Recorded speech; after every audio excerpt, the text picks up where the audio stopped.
ସୁନା ବର୍ତ୍ତମାନ କିଛି ଦିନ ହେଲା ସୁନା ରେଟ୍ ଦୀର୍ଘ 2 ମାସ ହେଲା ସୁନା ରେଟ୍ ବଢି ବଢି ଚାଲିଛି। ଇଣ୍ଟରନ୍ୟାସନାଲ ମାର୍କେଟ ଅସ୍ଥିରତା ଲାଗି ରହିଛି, ସେଥିପାଇଁ ସୁନାର ଅହେତୁକ ରେଟ୍ ବଢି ଚାଲିଛି। କିନ୍ତୁ ଗ୍ରାହକ ମାନେ ଯେହେତୁ ବାହାଘର ସିଜନ ଅଛି ଆଗକୁ, ଆଗାମୀ 3 ମାସ ପର୍ଯ୍ୟନ୍ତ ବାହାଘର ଲାଗି ରହିଛି, ଅକ୍ଷୟ ତୃତୀୟାରେ ବି ସ୍ପେଶାଲ ଅଫର ଦାମ ଦିଆଯିବ। ତେଣୁ ସୁନା ରେଟ୍ ଲୋକମାନେ କିଛି ନା କିଛି କିଣିବେ। ଅବଶ୍ୟ ସେମାନେ ଯେତିକି ପରଚେଜ କରିବା ପାଇଁ ଯୋଉ ପ୍ଲାନିଂ କରିଥିବେ ତାଠୁ କିଛି ପରିମାଣରେ କମ ରହିବ। ମିଛ ଖବର ସେଟା ମିଛ ଖବର ନା, ସୁନା ରେଟ୍ କମିବାର ପ୍ରଶ୍ନ ଉଠୁନି।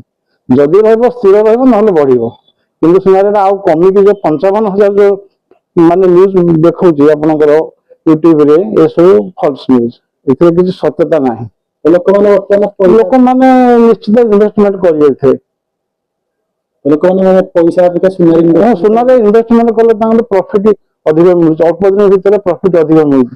ସେଥିପାଇଁ ଲୋକମାନେ ବେଶୀ ସୁନା କିଣିବା ପାଇଁ ଆଗ୍ରହ ପ୍ରକାଶ କରୁଛନ୍ତି। ଅକ୍ଷୟ ତୃତୀୟାରେ ଆପଣ ସ୍ପେଶାଲ ଡିସକାଉଣ୍ଟ ମାନେ ମେନଲି ହଉଛି ଗଢା ମଜୁରୀ ଉପରେ ଆମେ ଯାହା ଦେବୁ ସ୍ପେଶାଲ ଡିସକାଉଣ୍ଟ। ହଁ କୁହନ୍ତୁ, ଆପଣଙ୍କର ଗଢା ମଜୁରୀ ଉପରେ ଯାହା ଆମେ ସ୍ପେଶାଲ ଡିସକାଉଣ୍ଟ ଦଉ। କିନ୍ତୁ ଗୋଲ୍ଡ ରେଟ୍ ତ କିଛି ଯଦି କମି ତାହେଲେ ଭଲ ବେପାର ବ୍ୟବସାୟ ହବ ବୋଲି ଆମେ ଆଶା କରୁଛୁ। କିନ୍ତୁ ସ୍ପେଶାଲ ଡିସକାଉଣ୍ଟ ରଖିଛୁ ଆମେ ଅକ୍ଷୟ ତୃତୀୟା ପାଇଁ। ଲାଗୁଛି ଗୋଲ୍ଡ ରେଟ୍ କମିବ?